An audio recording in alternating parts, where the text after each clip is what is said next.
I love Mormons, but King Leo, you're a Catholic, you're a Bajalardian. How can you love Mormons? They're another religion. Well, let me explain, as I always do. How's everybody doing today? Welcome to the King Leo Show. Today I want to talk to you guys about Mormons. Mormons are a controversial subject in a lot of circles, I think. Let's back up here a little bit so you can see me better. Mormons are an interesting subgroup of Christianity. They're not considered Christians by Catholics like myself, by doctrine, right? But I have to say, I've been researching them a lot lately, and I truly like Mormons quite a bit. They are one of the more interesting religious groups in the United States and the world, because they're all over at this point. And they have strong family values and a good business mindset. They are probably, I don't know if this is the right way of putting it, but the coolest people in America for doing business from what I'm seeing. These people are very smart, very capable, and in particular, given my previous video where I discussed white people, I think that people who are Mormons, they tend to be white, but obviously they're a very diverse group. The white people in Mormonism produce some amazing things. The impetus for making this video is that I said in my video discussing how white people need to really get their act together so they can do some cool stuff again. I found out that my favorite white invention of the past 20 years, Mr. Brightside, was written by a Mormon. How is that even possible? I thought they were all religious conservatives. Nope, Mr. Brightside, written by a Mormon. Did you know that? I didn't.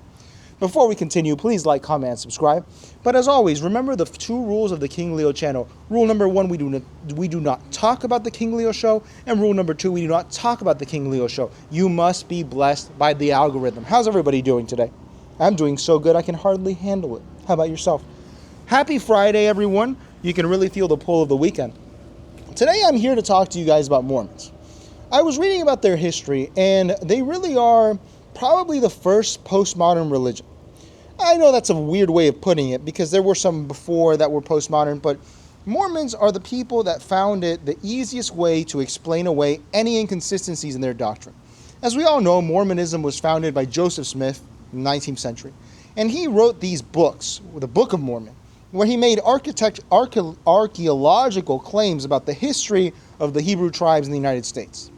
And what's interesting is that Mormonism did not survive archaeology because in the later beginnings of the 20th century, they started to uncover the reality that this Book of Mormon, which was supposed to be 100% accurate, was not.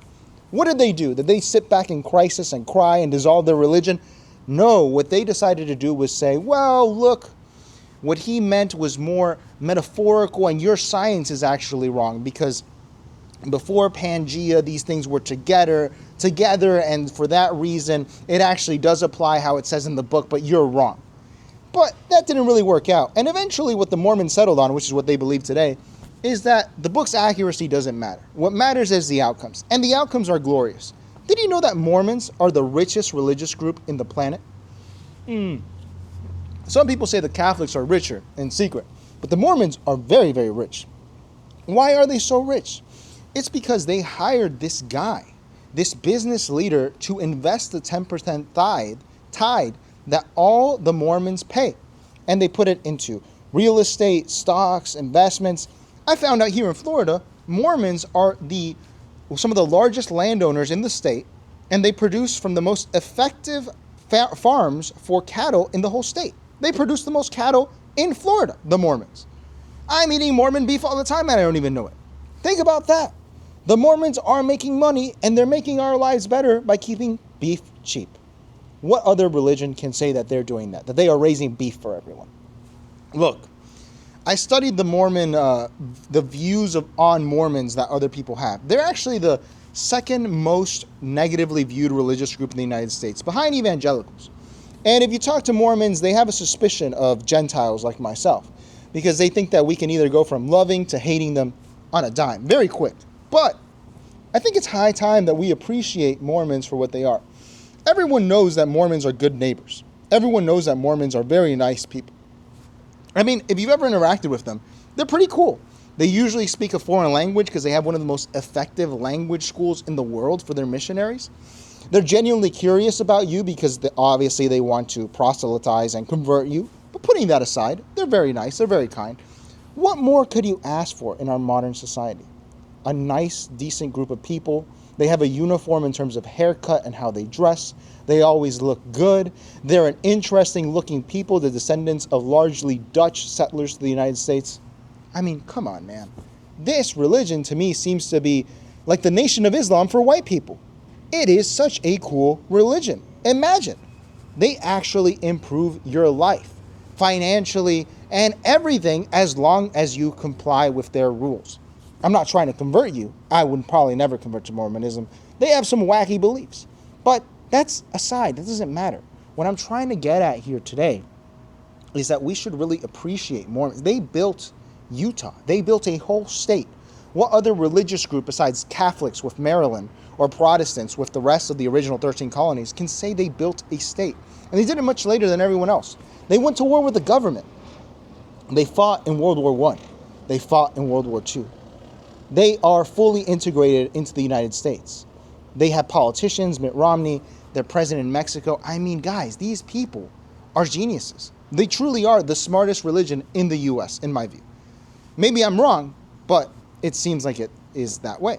Now, the reason that I think it's worth talking about Mormonisms in this time is that clearly we all live in hell. We all know that we live in hell. It's the catchphrase of the show. You have to send me $1 if you say it. You live in hell. Mormons don't seem to live in hell. Mormons, some people describe them as a cult. And maybe this is a broader point, but cults, at the end of the day, what is a cult? It's all a cult in one way or the other. The country's a cult, your city's a cult, a sports team's a cult, everything is a cult. And Mormons just chose a really good cult. Mormons are all about Mormonism. They're all about their religion.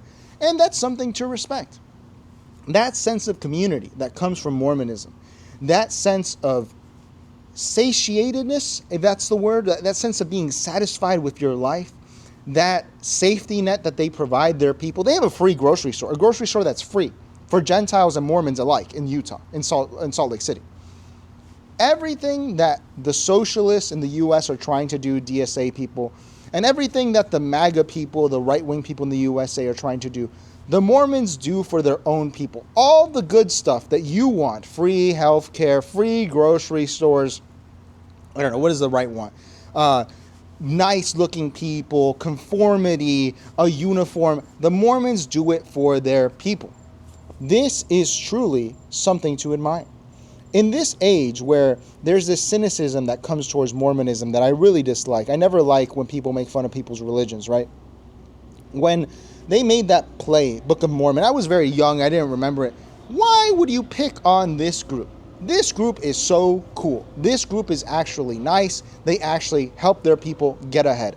Mormonism, what it really offers, and what most cults offer, and what other cults in the past used to offer, the United States used to offer, is that if you show some ability, they will help push you on. They will give you a group of people that are here to encourage and propel you forward. Why would you make fun of that? It's very similar to my critiques of people that criticize the NOI, the Nation of Islam. The Nation of Islam has some wacky beliefs as well. They're clearly a cult. Did you know they have the most effective drug rehabilitation program in history? They developed it themselves. No one else could do it. Only the Nation of Islam could do it. This speaks to the wider point I'm getting at, which is that I think one of the reasons that you live in hell, that I live in hell, is because nowadays, in the past, you got to choose one cult and stick to it. But nowadays, everyone is in a bunch of different cults, okay? Think about it. You're probably watching this on an iPhone. You're probably in the Apple cult. You probably have an Apple ecosystem because of iMessage. But not just that. You also have your national cult. You believe in the United States. You believe in England, whatever it is. You also have your political cult, the Democratic Party, the Republican Party. And all of these different influences pull you apart. They don't let you have a central identity because most of us are not capable of existing in a vacuum. We need something to guide us. And if we look at religions today, unfortunately, I think that it's very few that help guide us in that way. Obviously, my bias is Catholicism because of my heritage. And Catholicism, we have the Pope. You know, the Shia Muslims have their Ayatollah. But the Mormons, they do this in a way that seems a lot less top down because you actually get to see the benefits of your religion every single day. Every day you get to have people around you. You have a mission. You have a mission to convert the world and get incredibly rich so you can pay more tithe and make your church wealthier. I mean, guys, this is what America used to be back in the past. The promise of America, the American dream, is really at this point the Mormon dream. The Mormons are the true inheritors of the United States. They are the American dream. To become a Mormon is to be a part of the American dream that we are all asleep to not existing anymore. This is the problem with living nowadays, which is that the cults that traditionally offered us a beautiful sense of looking forward, a future, something awesome, is gone. All we have left, you can make fun of them too, but like the Black Hebrew Israelites, these guys believe in something.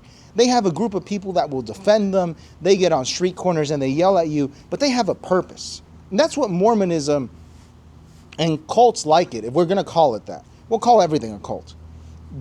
They give you a purpose. And a purpose is not a bad thing to have, especially nowadays, because a lot of us are asking ourselves this question. I've noticed it online, I've noticed it in person, where the reason that everyone is so checked out, the reason that people are quiet quitting, the reason that customer service is so bad is because no one sees the point to any of this anymore.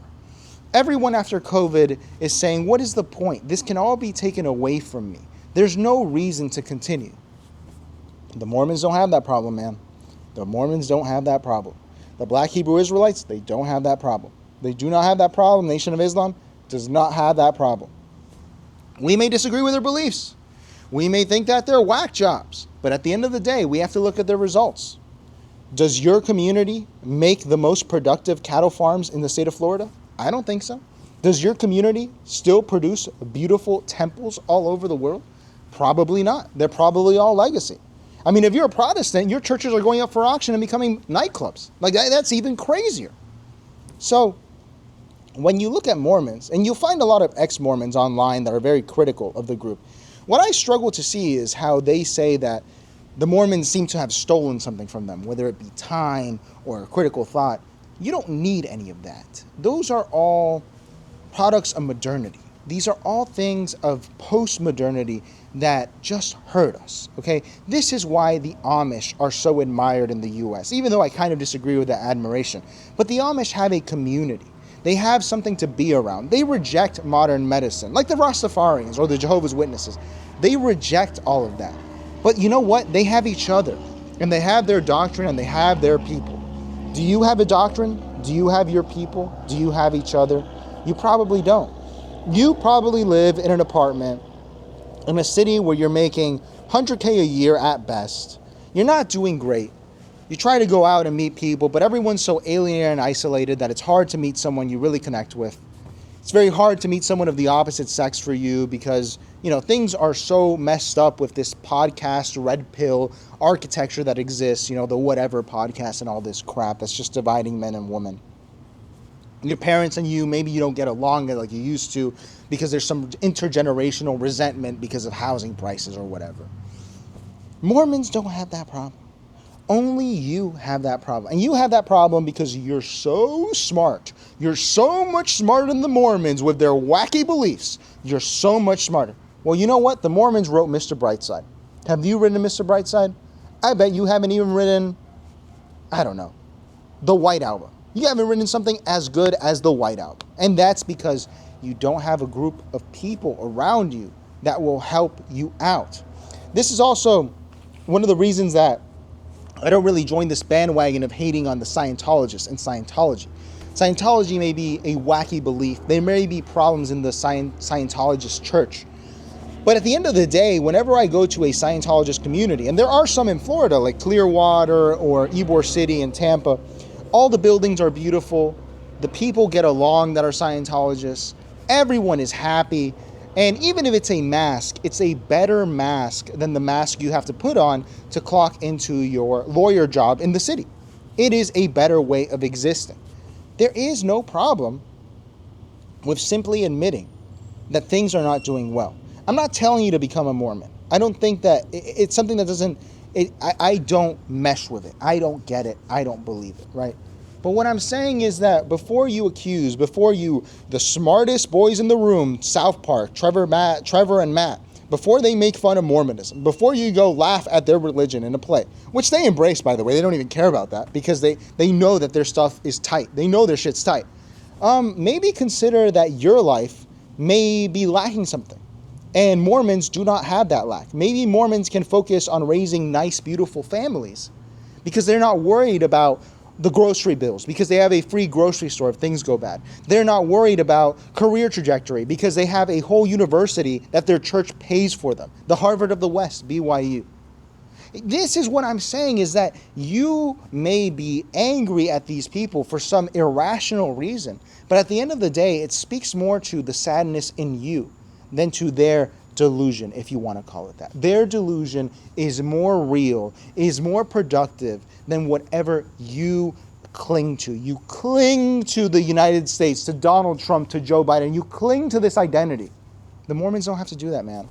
The Mormons just have to not drink coffee, not drink alcohol, dress real nice, wear their magic undergarments, which is fine. That's their prerogative. And that's it. I love the Mormons. I will say it unapologetically. I don't care. I love the Mormons. I have no problem with Mormons. I wish that Mormons would move into my neighborhood and make it nicer, because they probably would. They'd keep the lawns better. They'd have nice families. They do all sorts of things. And if I'm going to treat them like that novelty, it's just beautiful to see in this era of Fukuyama decay, of this post-liberal, not post-liberal, in this super hyper-liberal, postmodern world, to see some people who are not the last man, people who are not in rebellion against nothing, like most of us today, people that don't have to get mixed up in revolutionary politics, whether they be of the left or the right, because they have a community that they can depend on and fall back on. You don't have that, but the Mormons do. The Nation of Islam does. And that's all I have to say. Before you make fun of the Mormons, consider your life. That's all I had to say today. Let me know what you guys think of the Mormons. I've heard a lot of criticisms of their beliefs and ways of operating, but I just think that, dude, if you're providing people with community at this point, you are a saint. You are a good person or institution, because a lot of people nowadays are running around like chickens with no heads, and they're completely messed up. With that, everybody, I leave you. Please like, comment, and subscribe. But as always, we do not talk about the King Leo channel. That's rule number 1 and rule number 2 of the King Leo channel. You can really feel the pull of the weekend, baby. I hope everyone has a great weekend. See you guys.